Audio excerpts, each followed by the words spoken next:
Kaya Tutoy, musta ka na dyan? Happy birthday to ya. Ingat ka lagi dyan. Tsaka, di ba, lagi, lagi ko sinasabi sa'yo yung, yung temper mo. Habaan mo lang yung patience mo, tapos,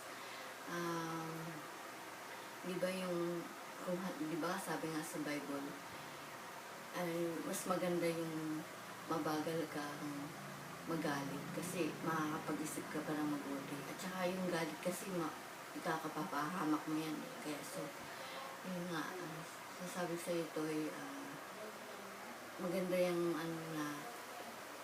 mas maganda na huwag ka agad magalit. Isipin mo muna kung ano yung sasabihin mo, i-react mo sa tao na.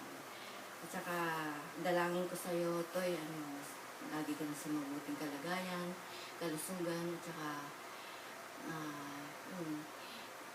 yun nga, dalangin ko rin na ilapit ka sa mga mabubuting tao doon, mga kaibigan, yung mga kasalamuha mo doon na madali mo silang may approach. Lalo na yung mga boss mo ngayon, kung sino man yung mga bagong boss ngayon, sana, yun, hope and pray talaga ako sa'yo na makakasundo mo sila. Ingat ka dyan lagi to, ya.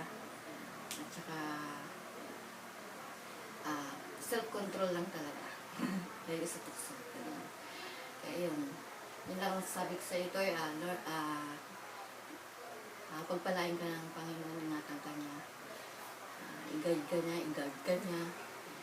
Yun, happy birthday. I love you, Toy. God bless.